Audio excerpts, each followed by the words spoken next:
Hello प्यारे दोस्तों, स्वागत है आपका इंटरव्यू क्लासेस में। आज हम बात करेंगे अपने क्लास 8वीं बोर्ड के सामाजिक विज्ञान मॉडल पेपर की। ठीक है, ये सामाजिक का मॉडल पेपर है जो आपके 80 नंबर का और 2.5 घंटे का टाइम मिलने वाला है। इसमें 1 से 27 सवाल का आपको कंप्लीट एकदम पूरे आंसर मिलेंगे।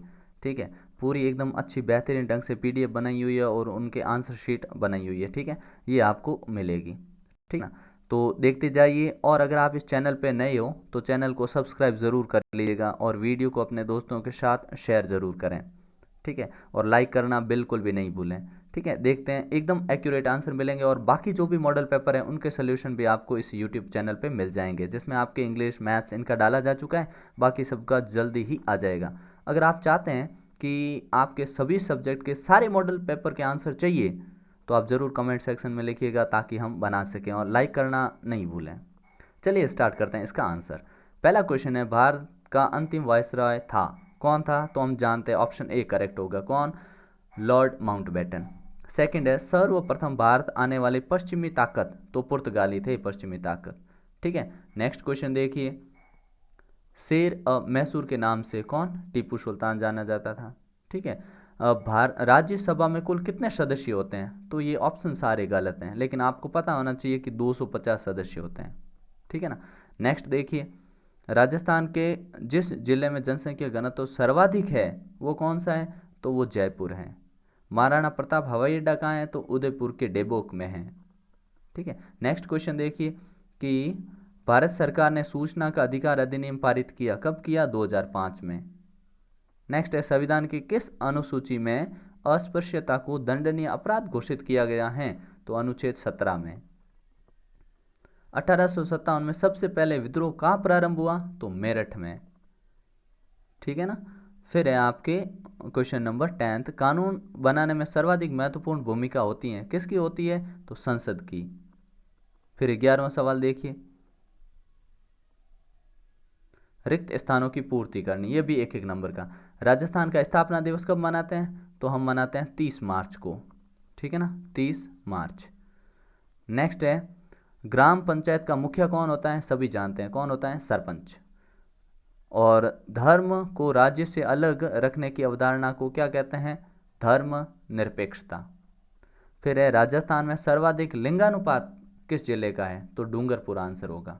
ठीक है, इनके आंसर सारे पीडीएफ में यहाँ पड़े हैं, अभी आपको दिखा देंगे। लेकिन क्योंकि ये क्वेश्चन लिखे नहीं, सीधे आंसर लिखे, तो इस हिसाब से यहाँ तक हाँ ना तक हम क्वेश्चन यहाँ पढ़ लेते हैं। ठीक है, और आपको बिल्कुल बेहतरीन ढंग से सटीक आंसर मिलेंगे, तो इनको सबको रिवाइज करते रहिएगा। भारत के 4 महानगरों दिल्ली, मुंबई, चेन्नई, कोलकाता को जोड़ने वाला राजमार्ग को क्या कहते हैं? स्वर्णिम चतुर्भुज योजना। ठीक है, अगला देखिए, हाँ नाम है उत्तर देना आपको। ठीक है ना। संयुक्त राजस्थान के राज प्रमुख भोपाल सिंह थे? तो हाँ थे। ठीक है, हाँ। कुंभलगढ़ दुर्ग के कटारगढ़ में महाराणा प्रताप का जन्म हुआ? हाँ हुआ। हुरडा सम्मेलन 17 जुलाई 1834 को हुआ? नहीं, ये गलत है। यहाँ पे 1734 होता ना तो सही होता, तो इसमें आप क्या कहोगे? ना। आदिवासियों का एक ही जनजातीय धर्म होता है? ना। 1857 से गवर्नर जनरल को वायसराय कहा जाने लगा? तो हाँ। ठीक है, अब आते हैं सीधे अपनी जो आंसर शीट है उसके ऊपर। ठीक है, ये है अपने आंसर शीट। ये आंसर शीट है वो तैयार की गई है दीपक जीनकर, दीपक राठौड़ द्वारा तैयार की गई। बहुत ही बेहतरीन स्टूडेंट है जिसने ये शानदार तैयार किया है। ठीक है, इसमें कोई मिस्टेक नहीं है, एक हल्की सी उसने मिस्टेक की है बस, वो हम आगे डिस्कस कर लेंगे। तो इस प्रकार से आपको अपनी बोर्ड कॉपी में ऐसे बना देने ऑप्शन। ठीक है ना। फिर जो रिक्त स्थानों की पूर्ति, उसमें ऐसे आप उत्तर जिसका जो है वो सामने लिख देंगे। ठीक है ना। इसमें फिर देखिए, जिसमें हाँ और ना बताना, उसमें एक ही मिस्टेक की, जो हमने सवाल बोला था ना हुरडा सम्मेलन वाला, वो तीसरा था, उसमें ये वाला यहाँ पे ना लिखना है। बाकी हर आंसर एकदम परफेक्ट और करेक्ट है। ठीक है, अगला देखिए, जो आपके नेक्स्ट 13वां सवाल है उसका उत्तर आप क्या लिखोगे कि राजस्थान उद्योग कुटीर उद्योग कौन से हैं? तो हथकरघा उद्योग हो गया, अगरबत्ती है, चर्म उद्योग है, मिट्टी के बर्तन का निर्माण उद्योग। ये 4 पूछे थे, 4 लिख दूँ। फिर 14वें में आंसर क्या लिखोगे? मेरठ, दिल्ली, लखनऊ, कानपुर। 15वें में लिखोगे जल हत्याकांड 13 अप्रैल 1919 को अमृतसर में हुआ। नेक्स्ट क्वेश्चन है, 16वां, जिसमें आपको आंसर क्या लिखोगे, घुमंतु किसान मुख्य रूप से पूर्वोत्तर और मध्य भारत की पर्वतीय और जंगली पट्टी में यहाँ रहते थे और इन समुदायों की जिंदगी जंगलों में बेरोक टोक आवाजाही और फसल उगाने के लिए जमीन और जंगलों के इस्तेमाल पर आधारित थी। 17वें का आंसर है कि बेटी बचाओ बेटी पढ़ाओ का उद्देश्य क्या है, तो बालिका शिक्षा और लड़कियों को बचाना। और दूसरा जो है मुख्यमंत्री राजश्री योजना, तो ये कहते हैं लड़कियों में शिक्षा और स्वास्थ्य की स्थिति को या स्थिति में सुधार करना। ठीक है, ये थोड़ा सा यहाँ पे सुधार करना ये मिसप्रिंट है, ठीक है, थोड़ा गलत लिख दिया, सुधार लिखना है। ठीक है, अगला है क्वेश्चन नंबर 18वां, जिसमें आप आंसर लिखोगे रामकृष्ण मिशन की स्थापना स्वामी विवेकानंद ने की थी। रामकृष्ण मिशन का नाम स्वामी विवेकानंद के गुरु रामकृष्ण परमहंस के नाम पे रखा गया था। यह मिशन समाज सेवा और निस्वार्थ श्रम के जरिए मुक्ति के लक्ष्य की ओर देता है, मतलब लक्ष्य पर जोर देता है। फिर 19वें क्वेश्चन का आंसर, 19वां क्वेश्चन थोड़ा सा बड़ा है, जिसमें आपको लिखना है कि अंग्रेज राज्यों के आंतरिक शासन में हस्तक्षेप करने लगे और उन्होंने राजाओं की प्रभुता और समाप्त करने में उन्हें अपनी कृपा दृष्टि पर निर्भर बना दिया। ठीक है, और अंग्रेजों ने क्या किया, निसंतान राजाओं को गोद लेने संबंधी मामलों में अंग्रेजों के हस्तक्षेप से कंपनी सरकार के विरुद्ध राजाओं में असंतोष की भावना बलवती हो गई।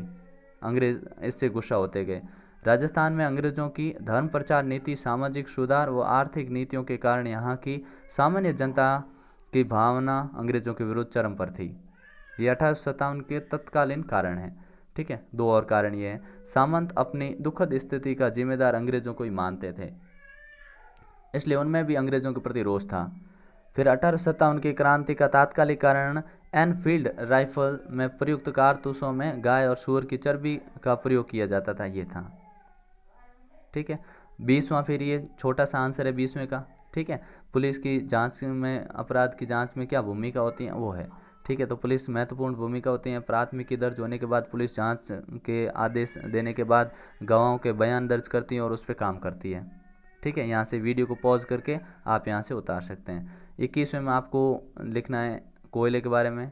ठीक है, ईंधन, कोयला, ठीक है, इनके बारे में अपने आंसर लिखने हैं।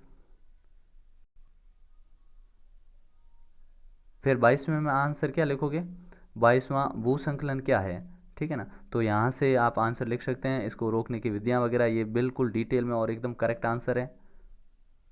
फिर 23वां क्वेश्चन देखिए कि स्वतंत्र न्यायपालिका से क्या आशय है कि सरकार के अंग, जो तीनों अंग है, कौन, विधायिका, कार्यपालिका, न्यायपालिका, में बाधा नहीं डाल सकते, यही होता है स्वतंत्र न्यायपालिका। ठीक है ना, तो यहाँ तक आप लिख सकते हैं, बड़ा ही आसान है और शॉर्ट में आप लिख सकते हैं। ठीक है, फिर नेक्स्ट क्वेश्चन है 24वां, जिसमें आपको अधिकार और कर्तव्य, क्या आंसर लिखोगे, अधिकार और कर्तव्य एक दूसरे के पूरक होते हैं। जिस प्रकार अधिकार मिले उस प्रकार आदमी को अपने कर्तव्य का पालन भी करना चाहिए। तो अधिकार कौन कौन से देखिए, मौलिक अधिकार कौन कौन से, पहला है समानता का अधिकार। ठीक है, कि कानून में सबको बराबर की सुरक्षा प्रदान करेगा, अर्थात सभी लोग समान हैं, उनके लिए धर्म, जाति और लिंग के आधार पर भेदभाव नहीं किया जाता, पहला ये हो गया। दूसरा है स्वतंत्रता का अधिकार। स्वतंत्रता का अधिकार मतलब हर आदमी को अभिव्यक्ति और भाषण की स्वतंत्रता है, सभा संगठन बनाने की आज़ादी है। फिर है शोषण के विरुद्ध अधिकार, मतलब संविधान में कहा गया है कि मानव में किसी भी प्रकार का शोषण नहीं किया जा सकता, किसी का भी, और 14 साल से कम उम्र के बच्चों को मजदूरी पर रखना अपराध है। ठीक है, फिर नेक्स्ट है कि धार्मिक स्वतंत्रता की आज़ादी या धार्मिक स्वतंत्रता का अधिकार। तो नागरिकों के पास ये अधिकार है कि वो अपनी इच्छा से जो चाहे वैसा धर्म मान सकते हैं और उसको प्रचार प्रसार कर सकते हैं। 5वां है सांस्कृतिक और शैक्षणिक अधिकार, जिसमें उसको अपने धर्म, भाषा ये मानने का अधिकार है और अपनी इच्छा अनुसार शिक्षा प्राप्त करने का अधिकार है।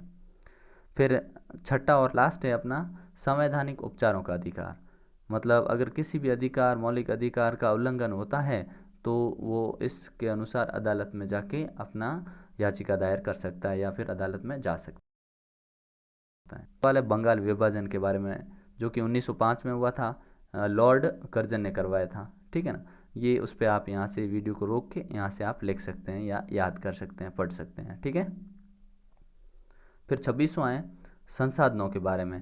तो संसाधन कई प्रकार के होते हैं, जिनमें से अधिकांश संसाधन ऐसे हैं जिनकी मात्रा सीमित होती है, ठीक है ना, और जिनकी पुनः पूर्ति नहीं की जा सकती, वर्षों लग जाते होने में, ठीक है। तो उनका अनावश्यक रूप से उपयोग नहीं किया जाए।